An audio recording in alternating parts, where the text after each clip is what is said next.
Arvind Sawant. Thank you very much, Mr. Chairman.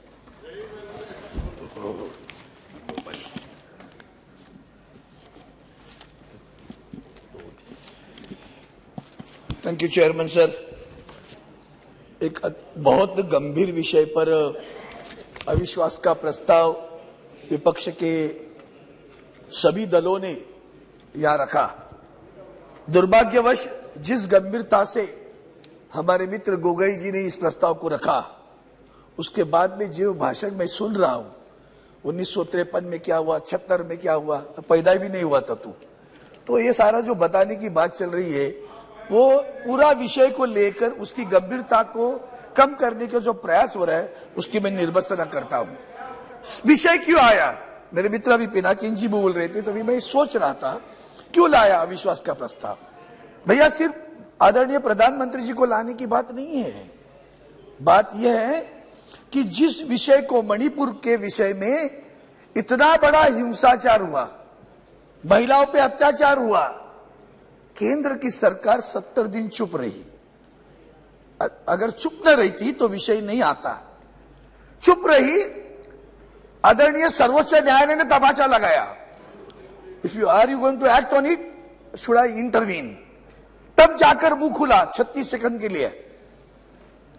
ये गुस्सा है, ये बहुत दर्द है, हृदय विदीर्ण है। हम मणिपुर में जाकर आए हैं सर, और ऐसे विषय पर जब हम राजनीतिक बात करते हैं, हमारे पहले भी किसी पूर्वजों ने कहा, महाराष्ट्र की बात मैं भी करूंगा अभी, वो हमें हिंदुत्व सिखा रहे हैं। हम पैदाइशी है, ये हमें हिंदुत्व सिखा रहे। हिंदुत्व में भगोड़े नहीं होते, भगोड़े नहीं होते। जो लोग भगोड़े हैं वो भगोड़े क्या बोलेंगे, जिनके पास इतना दम होता, उनके पास इतना दम होता। मैंने किसी का नाम तो नहीं लिया, मैंने किसी का नाम नहीं लिया, मैंने किसी का नाम नहीं लिया, मैंने आप लोग बैठिए प्लीज, नाम नहीं लिया, बैठिए बैठिए, मैंने किसी को नाम नहीं लिया, मैंने किसी का नाम नहीं लिया। आप बोलिए, आप भगोड़े लोग आप हिम्मत कह चुके हैं। आप अगर हिम्मत होती ना प्लीज, नो नो नो, अगर हिम्मत होती, जी जी आप बोलिए, अपनी बात पूरी कीजिए। मैं बोल रहा हूँ सर, जो हुआ हादसा, जो हादसा हुआ, अगर हिम्मत थी वो क्या हिंदुत्व सिखाएंगे हमें? जिनको जो जन्म में आए यहाँ, इनको क्या मालूम है बाला साहब क्या थे? वंदनीय बाला साहब ने हिंदुत्व ये बताया, भैया मुझे मंदिर में घंटा बजाने वाला हिंदू नहीं चाहिए, आतंकवादियों को मारने वाला हिंदू चाहिए। यह विचारधारा उनकी, विचारधारा कुछ नहीं सर। आज मैं बताऊंगा सदन में सच्चाई क्या है। झूठे लोग सच बताने की कोशिश करते हैं, उस विषय पर मैं आऊंगा। और भी झूठे लोग झूठी बात करके सच्चाई बता छुपाने की बात करते हैं। अब रही बात जो हुआ वह हादसा, सर महाराष्ट्र की बात आई, आपने कहा अविश्वास प्रस्ताव क्यों? मैं बताता हूं अविश्वास प्रस्ताव क्यों। जिस तरह से आपने बर्ताव किया है, वो मणिपुर के बारे में हो, हिंदुत्व के बारे में हो, और अन्य आपकी राजनीतिक सामाजिक नीति जो रही, मैं आपको बता देता हूं। आज की सरकार भी जो कहते हैं ना हमने किया हिंदुत्व के लिए, इनको छोड़ दिया, और जिनको छोड़ा वो तुम्हारे पास आए वापस। जिनका नाम लेकर आदरणीय प्रधानमंत्री जी ने कहा कि नेशनल एनसीपी पार्टी क्या है, नेचुरल करप्ट पार्टी, उन्होंने भरी सभा में, भरी रैली में कहा, 3 दिन में थे उस रैली में, आगे कहा 70,000 करोड़ का घोटाला हुआ, सिंचाई का घोटाला हुआ, बैंकों का घोटाला हुआ। 4 दिन में जिनके नाम पर घोटाले थे सभी महाराष्ट्र की सरकार में शामिल हुए। सिर्फ शामिल नहीं हुए, मंत्री भी बने सर, मंत्री बने। मतलब क्या है, भ्रष्टाचार के खिलाफ हो आप? ईडी के केसेस लेकर सबको डरा के लेके गए। भगोड़े लोग बोलेंगे राष्ट्रीयत्व की बात, और ये वॉशिंग मशीन जो चल रहे ना सर, ये क्या बोलेंगे? उस वक्त तो उनका नाम लेके गए थे, अभी उनके साथ में बैठे। आज विषय गंभीर किस बात का है कि आदरणीय प्रधानमंत्री जी ने छुप कर बैठे माननीय सर्वोच्च न्यायालय की बात। अब आगे चलकर पिछले 4 दिन में क्या क्या हुआ, पिछले 4 दिन में जैसे हमारे बारे में हुआ, आज भी हमारे महाराष्ट्र में जो सरकार है वो संविधान बाह्य सरकार है। माननीय सर्वोच्च न्यायालय ने न्याय दिया, कह दिया है सभी लोग अपात्र होंगे। मुख्यमंत्री से लेकर सभी का नाम लिया, ये सभी अपात्र होने वाले हैं। फिर भी मैं तो सुप्रीम कोर्ट का दायित्व बोलो सुप्रीम कोर्ट से कि मैं पार्लियामेंट में बोल रहा हूं, सुप्रीम कोर्ट ने सुप्रीम कोर्ट ने निर्णय दिया, सदस्य पे कार्रवाई करने का निर्णय दिया। अब क्या बात करेंगे? अब यही बात कहता हूं, आगे चलकर सभापति चेयरमैन सर, सुप्रीम कोर्ट ने यहां भी कर दिया मणिपुर में। कल क्या निर्णय दिया पता है आपको?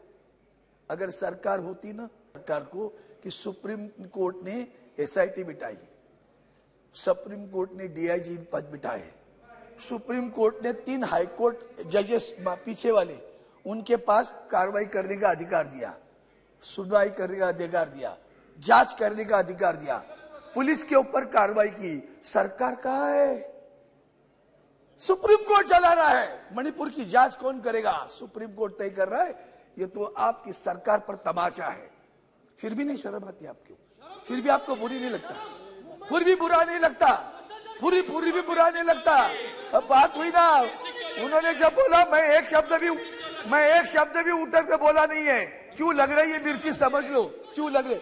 अब कोविड की बात आई सर, कोविड के समय में भी मुख्यमंत्री उद्धव जी ठाकरे साहब ने जो काम किया उसकी सराहना वर्ल्ड हेल्थ ऑर्गेनाइजेशन ने की, माननीय नीति आयोग के लोगों ने की, माननीय सर्वोच्च न्यायालय ने की। और कहा ये जो उद्धव ठाकरे जी ने जो पैटर्न लगाया है, धारावाहिक पैटर्न, उसका अमल करो पूरे देश में।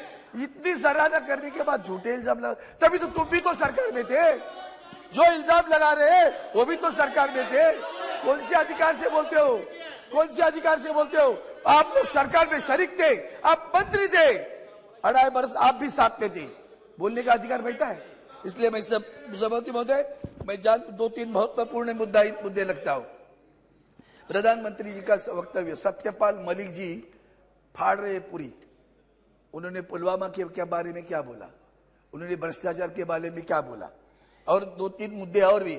महाराष्ट्र को कितना आपने हैरान किया, क्यों हम विश्वास रखे? महाराष्ट्र का फाइनेंशियल सेंटर आप गुजरात में लिखी गई, महाराष्ट्र का वेदांता फॉक्सकॉन गुजरात में लिखी गई, महाराष्ट्र का एयरबस गुजरात में लिखी गई, महाराष्ट्र का ड्रग पार्क गुजरात में लिखी गई, महाराष्ट्र का पुलिस स्टेशन गुजरात में लिखी गई, महाराष्ट्र का डायमंड सेंटर गुजरात में लिखी गई। महाराष्ट्र के बंदरगाह का विकास 9 वर्ष में महाराष्ट्र का बंदरगाह का विकास नहीं हुआ। महाराष्ट्र के मिल वर्कर्स के बारे में जमीन पर कुछ करना है, कुछ नया प्रोजेक्ट, कुछ नहीं किया। उल्टा जब हमारे पास निसर्ग तख्ते का चक्रवाक आया था तो आदरणीय प्रधानमंत्री जी वहां गुजरात में भी आया था, गुजरात में घूमे, उनका हेलीकॉप्टर आगे नहीं आया, पीछे गया वहां से। महाराष्ट्र के ऊपर ध्यान नहीं दिया, इतना सारा इल्जाम लगे। इसके बाद में हम बुलेट ट्रेन, हमारे यहाँ तो 10%, तो हमारे पास 70% पैसा बुलेट ट्रेन के लिए, सबकी गुजरात की सारा इस्तेमाल होना है। सभापति महोदय, महत्वपूर्ण विषय ऐसे है कि इसमें जो चीजें उन्होंने की है, खास करके 1 मिनट, आपको बुरा लगना चाहिए था, किसानों का आंदोलन हुआ, 100 से ज्यादा लोग मर गए, बुरा नहीं लगा। आखिर में आदरणीय प्रधानमंत्री जी को कहना पड़ा, क्षमा मांगनी पड़ी। देश की क्षमा मांगता हूं और सारे बिल वापस लेता हूं। मरे कितने लोग, कुछ है उसकी परवाह? मॉनिटाइजेशन किया, कितने लोग मरे है? कुछ अश्रु ढाया? पुलवामा के लिए अश्रु ढाया? कभी नहीं अश्रु ढाया। यही तो दुख है, यही तो दर्द है। संवेदनाहीन सरकार चला रही है। और इसलिए सभी सभापति महोदय, आज जो काम हो रहा है, यहाँ जो खास करके पब्लिक सेक्टर हमारे जो बेचे जा रहे हैं, बेरोजगारी है, महंगाई है, अभी तो सभी ने बोला तो मैं उससे ज्यादा नहीं बोलूंगा। पब्लिक सेक्टर में बीएसएनएल कहा गया, इनके ऊपर इल्जाम लगाते लगाते 2 वर्ष बिताए, आज 9 वर्ष हो गए, बीएसएनएल डूब रहा है, एमटीएनएल डूब रहा है, स्ट्रेटेजिक कंपनी है, कुछ नहीं हो रहा। कहां रोजगार मिला? और गद्दारों को फिर बुरा लगता है गद्दार कहने के। महिलाओं पे अत्याचार, पेंशन का विषय। और सभापति महोदय, आखिर में इतना ही चाहता हूं, क्यों हम इकट्ठे आए हैं?